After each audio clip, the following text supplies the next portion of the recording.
जरा मैं माँ को मामा के घर छोड़ के फिर आ रहा हूँ। गाड़ी कहाँ लेके जा रहे हो? गाड़ी में ही तो जाएंगे। गाड़ी मैं लेके जाऊंगी, मुझे अपने दोस्त के पास जाना है।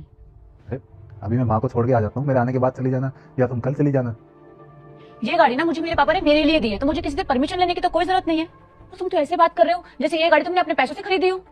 यार तुम कैसी बातें कर रही हो? हमने तुम्हारे पापा से कोई गाड़ी नहीं मांगी थी, उन्होंने अपनी खुशी से दी थी ये। हाँ तो मुझे दिया ना, मैं चलाऊंगी, तुम क्यों लेके जा रहे हो? जरा शादी के बाद हस्बैंड वाइफ एक होते हैं, जो मेरा है वो तुम्हारा, जो तुम्हारा है वो मेरा है। ऐसा कुछ नहीं होता है, गाड़ी मेरी है तो मैं लेके जाऊंगी, बात खत्म। ये रही तुम्हारी चाबी, अगर इसको आज के बाद हाथ भी लगा दूंगा तो बोलना मुझे। ये कैसे संस्कार दिए तुम्हारे माँ बाप ने तुम्हें? शादी के बाद पति पत्नी के बीच कुछ भी मेरा नहीं होता, सब कुछ हमारा होता है। मुझे बताने की कोई जरूरत नहीं है, मेरे घर वालों ने मुझे बहुत अच्छे संस्कार दिए हैं, बहुत अच्छी सीख दी है मुझे।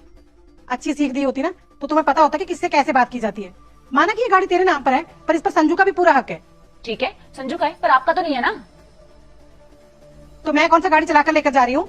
बैठ के तो जा रही हो। अच्छा, तो तू क्या चाहती है कि मैं गाड़ी में बैठूं भी ना?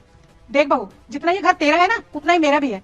शादी से पहले तो इतनी संस्कारी दिख रही थी, पहले से पता होता ना ऐसी है तो अपने बेटे से तेरी शादी ना करवाती मैं। मेरे घर वालों को छोड़ो, ये बताओ क्या आपने अपनी बेटी को अच्छे संस्कार दिए हैं?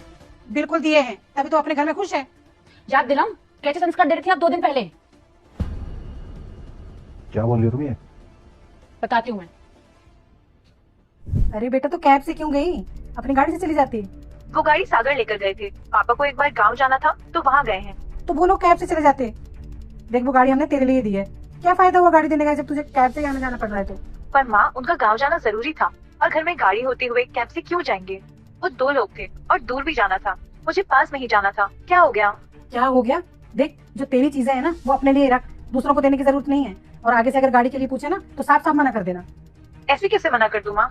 मैं बोल रही हूँ ना, साफ साफ मना कर देना, और मेरी बात सुनेगी ना तो सुखी रहेगी। ठीक है। ठीक है। अपनी बेटी को तो आप बहुत ज्ञान दे रही थी, अपने बारे में क्या हुआ अब? माँ, ये जो आप उसको सलाह दे रही हो ना, ये उसका घर तोड़ने वाला काम कर रहे हो आप। और अगर ऐसी सलाह आप अपनी बेटी को दे रही हो, अगर सवरा करे तो वो भी सही कर रही है। संजू, आई एम सॉरी, मैं ये सब करना नहीं चाहती थी, लेकिन माँ जी को एहसास कराना बहुत जरूरी है कि जो ये कर रही है वो सही नहीं है। और दीदी इतनी समझदार है जो इनकी बातों में नहीं आई, वरना इनकी वजह से कब का उनका घर टूट जाता। माँ, अब है ना उसकी शादी हो चुकी है, तो उसको उस घर में एडजस्ट होने दो, अपने तरीके से रहने दो, उसके घर में दखल अंदाजी करने की जरूरत नहीं है आपको। अरे हाँ हाँ ठीक है, आज के बाद नहीं करूंगी। माँ जी, मैं आप दोनों को हर्ट नहीं करना चाहती थी, बस बताना चाहती थी जो आप कर रही हैं वो गलत है। मुझे कहीं नहीं जाना, आप लोग चले जाओ।